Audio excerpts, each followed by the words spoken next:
तो आपने देखा कई मामले पहले भी सामने आए हैं। जिस तरीके से मनोज बबली और जीन से जो मामला सामने आया है, चर्चा हमारी चल रही है कि इस तरीके से ये जो नया मामला सामने आया रोहतक के गरनावटी गांव से किस तरीके से करूर तरीके से हत्या की गई है। चलिए हमारे साथ संतोष दहिया जी बने हुए हैं। जिस तरीके से संतोष दहिया जी सुनीता धारीवाल जी बता रहे थे कि अगर हम समाज में रहते हैं तो बहुत ज्यादा नियंत्रण की जरूरत है और उसमें भी जो हमारे परिजन होते हैं वो संस्कार हमें देते हैं। बिल्कुल, और हर परिजन अपने बच्चों को संस्कार भी देता है और अगर बच्चे भी समाज में रहते हैं तो वो सीखते हैं, उनको पता होता है कि हमारे कर्तव्य क्या है, हमारी जिम्मेवारी क्या है। मान लीजिए इस मामले में जिस तरीके से बच्चे भटक गए, मान लीजिए गलती हो गई या मन चंचल है, कुछ भी हो गया, प्यार हो गया, तो क्या मां बाप इस करूर तरीके से उसकी हत्या कर दे? क्या किसी और तरीके से इस मामले को नहीं सुलझाया जा सकता था? देखिए, मैं इसमें कहूंगी ये तो बिल्कुल गलत है कि किसी बच्चे का मर्डर कर देना, ये सबसे जघन्य अपराध है, मैं मानती हूं। लेकिन इसके साथ साथ ये बात मैं जरूर करना चाहूंगी कि समाज एक इकाई है जिसमें पॉलिटिक्स भी रहती है, जिसमें समाज की मान्यताएं हैं, जिसमें वैदिक धारणाएं भी हैं। समाज इसमें सबसे बड़ा और सबसे मुख्य कारक होता है। क्यों? क्योंकि ये जो समाज, ये दुनिया है, ये समाज से बनी है और समाज के कुछ रीति रिवाज हैं, परंपराएं हैं, वो माननी पड़ती हैं, वो फॉलो करनी भी चाहिए। जैसा कि पहले भी मैं बताती हूं आपको कि खाप पंचायतों का जहां तक जिक्र आता है, खाप पंचायतें मनोज बबली कांड में बिल्कुल भी उनका हिस्सा नहीं था, ना ही कोई ऐसा आज तक। मैंने राइट टू इन्फॉर्मेशन से इन्फॉर्मेशन मांगी है, पूरे हरियाणा में एक भी ऐसा एग्जाम्पल नहीं मुझे मिला कि जिसमें कभी किसी खाप ने किसी ऑनर किलिंग के लिए ऑर्डर किया हो। सबसे पहली चीज।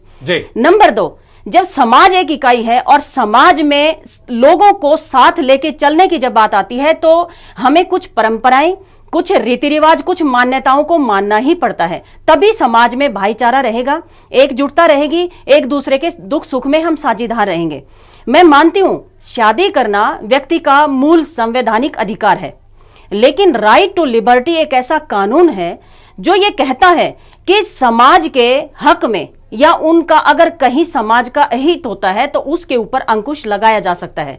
हॉब्स ने भी कहा था कि अगर इस तरह की मान्यताओं के ऊपर अंकुश नहीं लगा, जो इस तरह के जो कुछ राइट टू लिबर्टी जो कानून है, इसके ऊपर अंकुश तब लगता है जब लोग इन मान्यताओं को जिस तरीके से कवर करते हैं। जी आप कह रहे हैं मनोज बबली वाले मामले में बिल्कुल जो खाप पंचायतें थी उनका बिल्कुल कोई रोल नहीं था। आप भी खाप पंचायतों से जुड़ी रही हैं जी, लेकिन दबाव जरूर होता है। जिस तरीके से अब मनोज बबली वाले मामले में सरपंच को भी उम्र कैद की सजा सुनाई गई। देखिए, समाज का दबाव बहुत जरूरी है। वो इसलिए जरूरी है क्योंकि समाज में आज जिस तरह से बच्चा उस चौराहे पे खड़ा है जिसे कुछ दिखाई नहीं देता। मैंने पहले भी आपको बताया कि जिस तरह का आज वातावरण है, जिस तरह का आज हमारे समाज में बच्चे जिस तरह से प्रभावित हो रहे हैं, मैं पाश्चात्य की भी बात करूं या उसको हम छोड़ भी दें अगर, तो जिस तरह से बच्चा आज भटक रहा है, एक तरफ वो इतना भटकाव की तरफ है कि उसे समझ नहीं आता कि मुझे क्या करना चाहिए। बच्चों को ये मालूम नहीं है कि गोत्र होते क्या हैं, गोत्र में शादी क्यों नहीं होती। लेकिन इसका एक साइंटिफिक कारण भी है कि गोत्र में शादी क्यों नहीं होती। ये जेनेटिक भी प्रॉब्लम है, क्योंकि हम एक पोलियो अभियान चलाते हैं, कुछ परसेंट को पोलियो को घटाने के लिए हम दुनिया भर के अभियान चलाते हैं, अरबों खरबों रुपया हम उस पर खर्च करते हैं।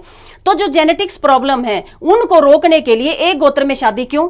सबसे पहली चीज तो इसको सामाजिक मान्यताएं कभी मिल नहीं सकती। अगर कोई बच्चा ये बेहुदगी करता है, मैं इसको बेहुदगी वर्ड लगाऊंगी, अगर एक ही गोत्र में बच्चा पड़ोस में अब चाचा ताऊ के बच्चे के साथ शादी करता है तो ये फूहड़ता है, ये बिल्कुल आधुनिकता नहीं है, ये आधुनिकता के नाम पे बेहुदगी को बेचा जा रहा है। संतोष दहिया जी, हम भी मानते हैं कि एक गोत्र में शादी नहीं होनी चाहिए, जिस तरीके की सामाजिक मान्यताएं हैं, लेकिन क्या हत्या कर देना ही क्या सिर्फ उपाय है? जिस तरीके से पहले भी रोहतक के खेड़ी गांव में अगर एक गोत्र का ऐसा मामला सामने आया था तो दोनों को रखड़ी बंधवा दी थी और भाई बहन बना दिया। ये मामला इस तरीके का नहीं कुछ उपाय किया जाता एक मामला कि मिल बैठकर सुलझाया जाए इस मसले को? दबाव नहीं होता खापों का, दबाव नहीं होता पंचायत का? मैं इस बात से सहमत हूं कि कभी भी किसी भी केस में ऐसा मामला आना नहीं चाहिए। अगर कोई हत्या हुई है, ये क्राइम है, ये दूसरी मौत की तरह इसको कंसीडर किया जाना चाहिए। और जितने भी अगर ये पेरेंट्स ने हत्या की है तो डेफिनेटली एक बहुत बड़ा क्राइम है, जिसको खून पसीने से जो माँ बाप सींचता है अपने बच्चों को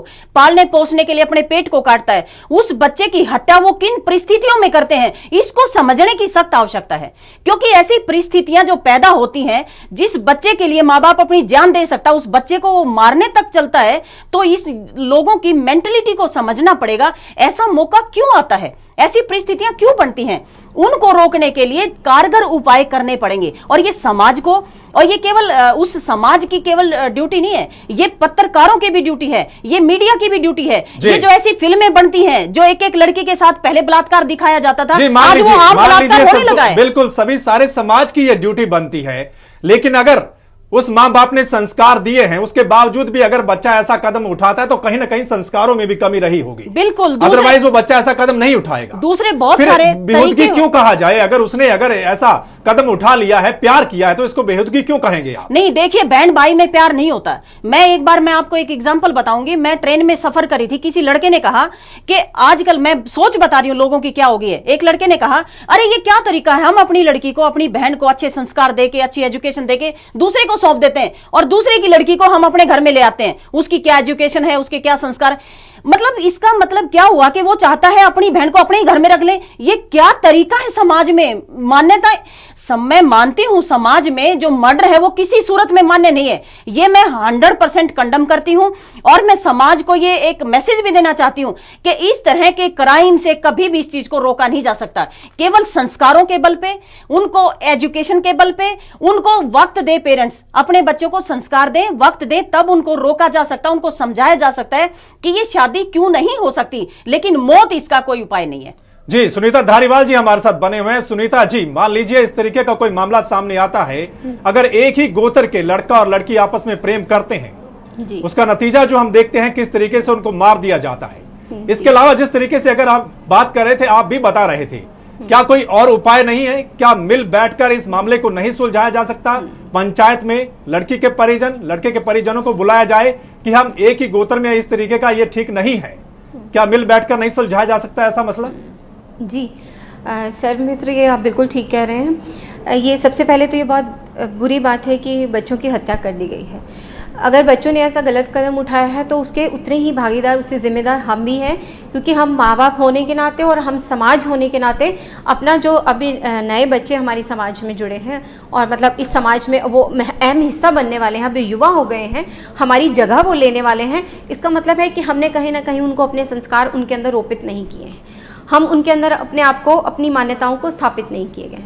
और कोई भी सामाजिक नियम है, मुद्दा तब बन जाता है जब देश काल परिवेश अनुसार उसकी उपयोगिता नहीं रह जाती है।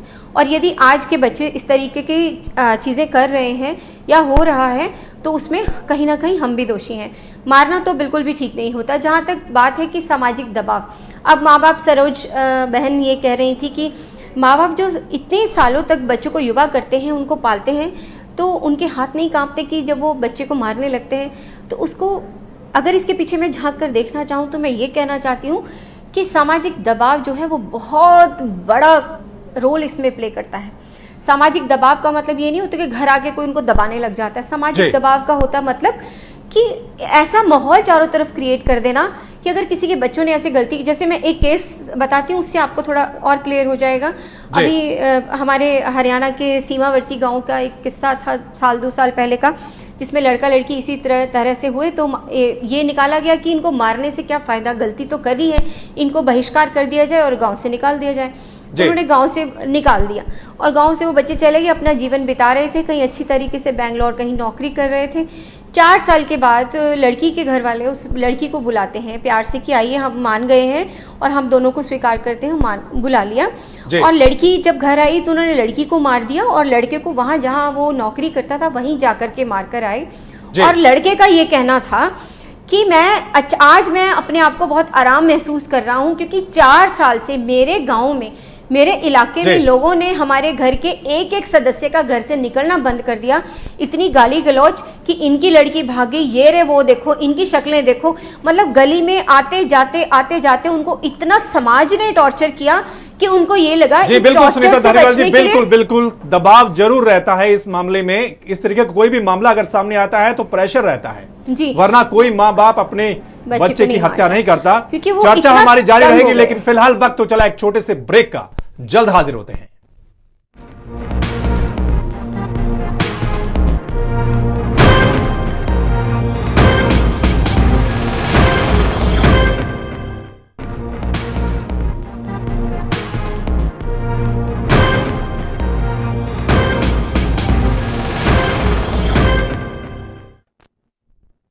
तो चर्चा हमारी चल रही है जिस तरीके से रोहतक के गरनावटी गांव में एक प्रेमी जोड़े को बहुत ही बेरहमी से मारा गया है, वहां पर चर्चा चल रही है। कई मामले पहले भी सामने आए। हरियाणा की अगर हम बात करें, इस तरीके का अगर कोई मामला सामने आता है तो उसमें खाप पंचायतें भी जुड़ जाती हैं। इसके पीछे क्या कहानी है उस पर भी बात करेंगे, लेकिन पहले सुन लेते हैं इस पूरे मामले पर खाप प्रतिनिधियों का कहना है। यह भी हम आपको सुनवाएंगे, क्योंकि जिस तरीके से पहले मनोज बबली का मामला सामने आया था उसमें भी खापों का नाम जुड़ गया था कि खापों की वजह से यह सब किया गया है। इस तरीके के कई और मामलों में भी खापों का रहता है कि इनका दबाव रहता है, खाप पंचायतों का या जो पंचायत होती है उसका दबाव रहता है। लेकिन यह जो मामला आपने देखा, किस क्रूरता से लड़के को बेरहमी से मारा गया है, शरीर के अंग काटकर उसके घर के सामने फेंक दिया गया और लड़की को जला दिया गया। गांव का कोई भी सदस्य, कोई भी लोग वहां पर नहीं पहुंचा। हालांकि पुलिस ने मामला दर्ज कर लिया है, पूछताछ चल रही है, कोर्ट में पेश किया जाएगा। उसके बाद खुलासा होगा कि आखिर किस वजह से, किस चीज को लेकर, क्या इज्जत के नाम पर या क्या वजह रही इस सब के पीछे, यह भी आने वाले दिनों में साफ हो पाएगा। जिस तरीके से हमारी चर्चा चल रही है, खाप प्रतिनिधि जो क्या कहना उनका वो हम आपको सुनाते हैं।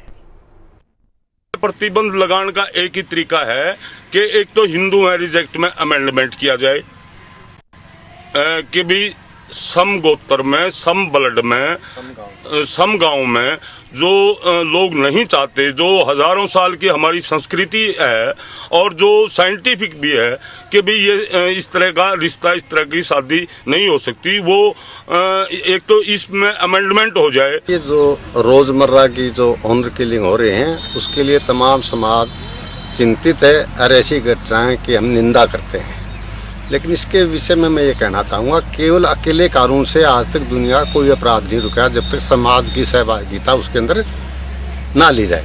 यदि खाप पंचायतों को इस किस्म के बात में सहयोग मांगा जाएगा तो हम पूरा सहयोग देने के लिए तैयार हैं। ये हत्याएं किसी खाप पंचायत के फरमान से नहीं होती, ये तो प्रभावित परिवार, लड़के और लड़की वाले अपनी इज्जत के नाम के ऊपर वो करते हैं, जो निंदनीय और चिंतनीय है। हत्या रोकने का प्रयास कर रहे हैं, लिंगानुपात लगातार गिरता जा रहा है और इस तरह की बातें लगातार सामने आ रही हैं कि ऑनर किलिंग कर दी गई है। तो लड़कियों को जन्म देने में औरतों को सबसे ज़्यादा संकोच इसीलिए हो रहा है।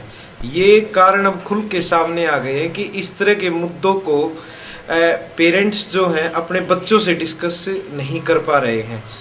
अगर वो उनसे डिस्कस कर ले तो शायद समस्या का समाधान ऑनर किलिंग ना हो।